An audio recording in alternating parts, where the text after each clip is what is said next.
try to go through quickly, but this on the surface may stir some controversy and other things. It's something called Sariyat Muhammad ibn Maslama, or basically it's just a small group that was sent on a mission. It's if you will, a commando group. It's only 4 or 5, we'll mention their names.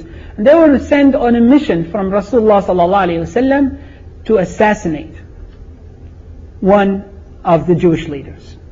So that's where some people may think that this could be a controversial issue, and it's not. And I would like to just spend some time explaining what it is and what happened. The man that Rasulullah sallallahu alaihi wasallam basically wanted executed, his name was Ka'b ibn Al-Ashraf. So what did Ka'b do to deserve this? To deserve a campaign of people that just their mission is to go and execute Ka'b. Ka'b was a Jewish man who had hatred and animosity, and he did not hide that against Muslims. But he was also one of the people that signed the treaty with Rasulullah sallallahu alaihi wasallam, this combined defense treaty, this non-aggression treaty with Muslims. He was a man from Tayy, from a tribe called Tayy, which is an Arab tribe, not all Jewish. But his mother was from the people of Bani Nubayr, and Bani Nubayr is a Jewish tribe. And he lived south of the places of the houses of Bani Nubayr. And he was a very rich man, and he was a very handsome man. And he, in the description, which is basically more detailed in Ibn Ishaq, that he was some of the most handsome people in Arabia. And he was also known as a well-known poet in Arabia. So we know poets are propaganda tools in Arabia at that time. So he was a rich man, and he was a poet. So he had ways of transmitting whatever he wanted to be transmitted out. And when he heard about Badr, what he said, أَحَقٌ هَذَا, is this true? Is this what happened in Badr? Those are he's talking about the people that are killed in Badr of the pagans. He said, هَؤُلَاءِ أَشْرَافُ الْعَرَبِ. Those are the noblest of Arabs. And مُلُوكُ النَّاسِ, they are the kings of people. وَاللَّهِ إِن كَانَ مُحَمَّدٌ أَصَابَ هَؤُلَاءِ لَبَطْنُ الْأَرْضِ خَيْرٌ مِنْ ظَاهِرِهَا. Wallahi, if Muhammad would be victorious over these people, then it's better to be under the ground than to be above the ground. It's better to be dead, if that is what it is. And then when he basically knew that that's exactly what happened, he started getting his poetry against Muslims. And then he started attacking the person of Rasulullah sallallahu alaihi wasallam in his own poetry, and attacking Rasulullah sallallahu alaihi wasallam's character. So this poetry is like having a station or something. It's really something that would spread. And this poetry started hurting the Muslims very much. And then he didn't stop there. He didn't stop insulting Rasulullah sallallahu alaihi wasallam and insulting Islam. He went on basically to make the people of Quraysh to get their enthusiasm against Muslims. He continued his poetry to ask the people of Quraysh to retaliate, to ask the people of Quraysh to come and bring their armies and take revenge for whatever they lost in Badr. And then the last thing he did, he went to Mecca himself. Now he went to Mecca and he sat with Abu Sufyan, and he started telling them the poetry about the people that are killed in Badr, so maybe they can get angry, and maybe they can just get that power so they can just go on and fight against Islam and get rid of Islam in Medina. And then Abu Sufyan and then the pagans with him, they asked him a question. He said, Ka'b, we know that you're a learned man. You're a Jewish man, and the Jewish people know they know the Torah, they know all these things that Muhammad talk about Sulaiman and Dawood. You know these people. We want to ask you a question, Ka'b. أَدِينُنَا خَيْرٌ أَمْ دِينَ? Is our religion better or his religion better? In your eyes, in the eyes of a learned Jewish man, do you think that idol worshipping is better or monotheism is better? See what kind of a question is this? So Ka'b said, لا والله أنتم أهدى منهم سبيلا. that you are on the right path. You are the guided people. The Muslims are the misguided people. So Allah subhanahu wa ta'ala answers this. He says, Allah subhanahu wa ta'ala, chapter 4, verse 51. ألم تر إلى الذين أوتوا نصيبا من الكتاب يؤمنون بالجبت والطاغوت ويقولون للذين كفروا هؤلاء أهدى من الذين آمنوا سبيلا. صدق الله العظيم. Don't you see, Allah subhanahu wa ta'ala said, ألم ترى, for those who were giving a share from the book, they were given a Torah, the Jews. يؤمنون بالجبت والطاغوت. They believe in the tyrants and the transgressors. He was crying over Abu Jahl. He was crying over Umayyah ibn Khalaf. He said, those are the people that died in Badr. Those are the noble people. Those are the good people. They believed in the tyrants and the transgressors. وَيَقُولُونَ لِلَّذِينَ كَفَرُوا. And he says, and they say to those who rejected, to those who disbelieve, to don't believe, that هَؤُلَاءِ أَهْدَى مِنَ الَّذِينَ آمَنُوا سَبِيلًا. That indeed the pagans are guided much better than those who believe in Allah subhanahu wa ta'ala. So Ka'b came back to Medina, and then the last stage of his hatred campaign against Muslim, he started mentioning the names of Muslim women, and he started telling lies about their honor, which is something very, very serious in the eyes of any man that has honor. So he started talking about Muslim women and talking about they do this and they do that, and Muslims just could not take it anymore from this man. Now this man, we remember the treaty that we studied. I'll just mention a few things. That إِنَّ يَهُودْ أُمَّةٌ مَعَ الْمُؤْمِنِينَ, that the treaty said that Yahud should be one nation with Muslims. Whatever is for Muslims in Medina is for Jews in Medina. وَإِنَّ بَيْنَهُمُ النُّصْحَ وَالنَّصِيحَةِ, that they should advise, give advice to each other and protect each other. وَالْبِرْ دُونَ الْإِثْمِ, and they should have goodness in their treatment amongst themselves. So how beautiful the treaty is, and what this man is doing. Another thing he said, وَإِنَّ الْيَهُودَ يَتَّفِقُونَ مَعَ الْمُؤْمِنِينَ مَا دَامُوا مُحَارَبِينَ, that if the Jews, if the Muslims are being fought by another enemy, then the Jews will stand with Muslims. Now he goes to where? He goes to Mecca and tell the Meccan that no, you're on the right path and you should retaliate, you should go and fight Muslims. And this is the treaty. So does this man deserve execution or not? He does. This is a war criminal. This is a man who rejected the treaty that they knew that this is a treaty of blood. That if a Muslim transgressed on this treaty, then Rasulullah ﷺ would punish that Muslim if a Muslim transgressed against the Jews. So this man is doing is becoming a propaganda tool to make the others come and kill Muslims inside Medina. So Rasulullah ﷺ had it, and the honors of Muslims were boiling with the poetry that he was given against their own women, their own sisters, their own daughters, their own wives. And then their religion, and then he started attacking Rasulullah ﷺ. Muslims couldn't take it anymore. Then came to Rasulullah ﷺ said, "Man li Ka'b?" Who would get him? فَإِنَّهُ آذَى اللَّهَ وَرَسُولَهُ.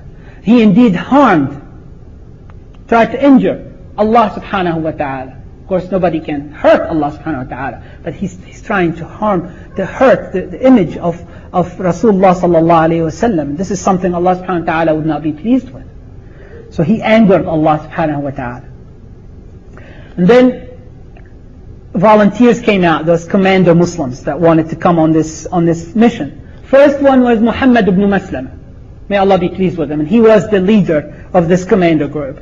And then another one was called Abu Na'ila. And his real name, this is Abu Na'ila, is his nickname. His real name was Salkan ibn Salama. And Salkan, this Abu Na'ila, is the brother of Ka'b ibn Al-Ashraf, the target in Radaa, in nursing.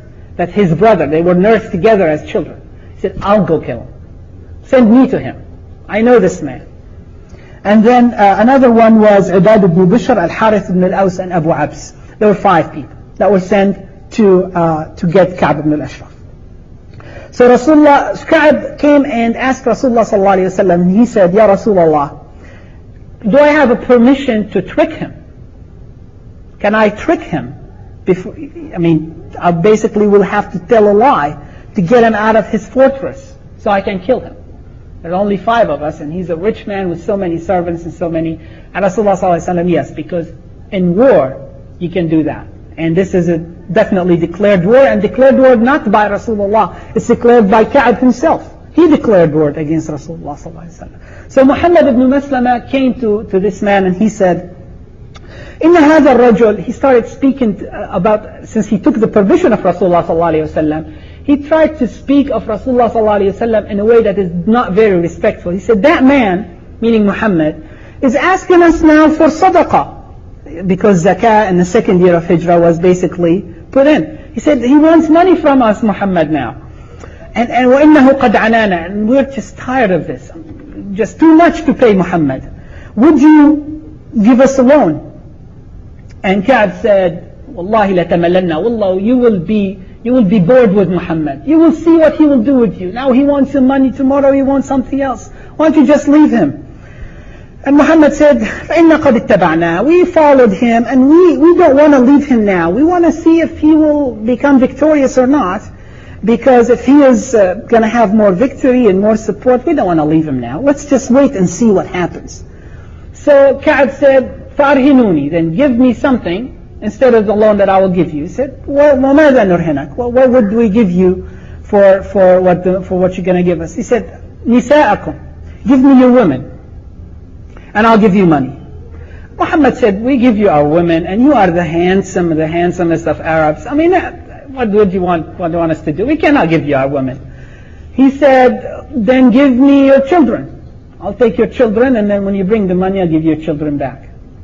He said, "Do you want Arab to say that we gave our children to you for such and such money? It's not worth it. We will be ashamed. It will be embarrassment for us to say that we gave our children for 100 dirham or 200 dirham or whatever. That doesn't work." He said, "Well, what do you want to give me?" He said, "We give you our weapons. We will bring weapons and give it to you." So see the intelligence and how smart Muhammad is. Because if they come to Ka'b with weapons, he will never get out of his house.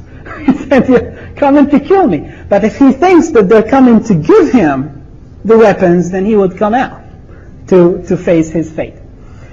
He said, "But don't tell anybody that I came to you, Muhammad ibn Maslama, because I don't want people to know that I'm dealing with you and we know what's between you and Muhammad sallallahu alaihi wasallam." He said, "Okay, I will not tell anybody." Abu Na'ilah, his brother in nursery, in Rabaa, and he came to him, he said the same thing, that now I have to pay my zakah, and I just need some money, and I've spent all the money that I needed to spend, and I need to get money from you. But don't tell anybody. And Ka'b said, "Okay, well, just do the same, and I'll give you the money. Give me the weapons." So on the 14th night of Rabi' al-Awwal, full moon night, on the 3rd year, this group of people came to Ka'b, and Rasulullah ﷺ walked with them from Medina until they reached Al-Baqi', and then he said, "Intaliqu ala ismillah." Then you go on and you get this enemy of Allah subhanahu wa ta'ala. And then he prayed to Allah subhanahu wa ta'ala, "Allahumma a'inhum," may Allah support them. And then he came back to his house and prayed for Allah subhanahu wa ta'ala and supplicated that Allah would help this small group to achieve this mission and get this enemy of Allah subhanahu wa ta'ala. So Ka'b was in his house waiting for these people to bring him the weapons, the swords and whatever, so that he can give them the money. And his brother, Abu Na'ilah, cries out for him. He hollered and he said, "Ka'b, come on and come to be with us." His wife, Ka'b's wife, said, "I hear death in his voice." He said, "What death? He's my brother. And he's coming, I had an agreement with him." She said, "Don't go out to him." He said, "No, I'll go out. I know my brother well." So he comes out and he goes to see Abu Na'ilah. And then he saw Muhammad ibn Maslama, and Abu Na'ilah had an agreement with Muhammad and the other 4. He said, "I will try to grab him so you can come and execute him. And I can't grab him, I have to tell him that I'm going to smell your hair, because he always took care of his hair and took care of his appearance and the perfumes, and now I'd love to smell. So when I grab him and I give you the sign, you come and kill the man." So he saw Abu Na'ilah, he saw Muhammad, and he was still cautious and careful what to do with them. And he saw the weapons, and they said, oh yeah, Ka'b, we want to just, it's a beautiful night, it's a full moon night, why don't we take a walk? He said, fine, let's just take a walk and walk together. And Abu Nayla said, what is this perfume? Can I get closer to you and smell your perfume? And he said, fine. So he was close to his fortress, so he knows that they can't hurt him then. So he gave him his head, and he said, subhanallah, what is this beautiful perfume? And this is great. So they walk a little bit further, and every few steps Abu Nayla would just say, can I smell more? Can I get some whiff of that perfume? Abu Nayla, and then Ka'bi would give him his head, and then just smell that perfume. Perfume is a big thing for them. It's not used to do that. Then after they walked for about an hour, then they're far away enough from the fortresses, from the arrows of the guards. Then Abu Nayla said, can I smell your head one more time? And he gave him his head, and he grabs him. And that was the sign. And then after they grabbed him, they come and they execute this enemy of Allah subhanahu wa ta'ala. And he cries, and all the fortresses get alerted, but it was too late and it was too far. And they brought the news to Rasulullah sallallahu alayhi wa sallam. And Rasulullah sallallahu alayhi wa sallam praised Allah subhanahu wa ta'ala. And there was one man that was actually wounded by his friends. His name was Al-Harith. He was wounded when they were stabbing Ka'b ibn Ashraf, and in the darkness he was stabbed himself by mistake, and Rasulullah sallallahu alayhi wa sallam put his saliva on his wound, and it was a miracle that he was completely healed. And after the Jews heard the news of Ka'b ibn al-Ashraf being executed, they knew what Ka'b ibn al-Ashraf was doing to the Muslims, and they knew every single article of the treaty that he broke with the Muslims. So they did not call for retaliation, they did not call for revenge, and they submitted that he received what he was asking for. So there was no backlash from executing this criminal, this enemy, Ka'b ibn al-Ashraf. So we have to stop, and I apologize about taking too long, and inshallah we'll conclude by dua. Allahumma allimna ma yanfa'na وانفعنا بما علمتنا وزدنا علما وفقها في الدين يا أرحم الراحمين. Allahumma teach us the story of the life of Rasulullah sallallahu alayhi wa sallam and the sunnah of Rasulullah sallallahu alayhi wa sallam, and make him our role model in life, and help us to follow his footsteps and to follow his way of life, inshallah. So would be pleased with us. Ameen. اللهم صل على سيدنا محمد وعلى آله وصحبه أجمعين. سبحان ربك رب العزة عما يصفون وسلام على المرسلين والحمد لله رب العالمين. أذان العشاء أثابكم الله.